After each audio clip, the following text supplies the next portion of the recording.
വിധികർത്താക്കൾ എല്ലാവരും ഒരുപോലെ എഴുന്നേറ്റ് നിന്ന് കൈയടിച്ച MG സ്പെഷ്യൽ സമ്മാനം നൽകി അനുമോദിച്ച ഒരു വിസ്മയ പ്രകടനത്തിനാണ് രാഗവേദി ഇന്ന് സാക്ഷ്യം വഹിക്കാൻ ഒരുങ്ങുന്നത്. സുശീലാമ്മ പാടുന്ന ഭാഗങ്ങളും കുരുന്ന് ഗായികയുടെ ശബ്ദമാധുര്യവും ചേർന്നപ്പോൾ ഏകദേശം ഒരു സാമ്യത തോന്നിയെന്നാണ് MG അഭിപ്രായപ്പെട്ടത്.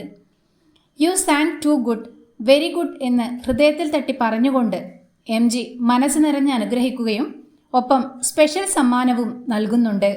സൂര്യവംശം എന്ന ചിത്രത്തിലെ സുശീലാമ്മയുടെ അനുപമ സ്വരമാധുരിയിൽ വിരിഞ്ഞ മല്ലി സായക എന്ന ഗാനം അനുഗ്രഹീത ഗായികയുടെ ആലാപന ശൈലിയെ അനുസ്മരിപ്പിക്കുന്ന സ്വരമികവോടെ അവതരിപ്പിച്ചുകൊണ്ട് സനിക സന്തോഷാണ് വിധികർത്താക്കളെ എല്ലാവരെയും ഒരുപോലെ എഴുന്നേറ്റ് നിർത്തി കൈയടിപ്പിക്കുകയും MGയുടെ ഹൃദയത്തിൽ തട്ടിയുള്ള അനുഗ്രഹാശിസുകൾ സ്വന്തമാക്കുകയും ചെയ്തത്.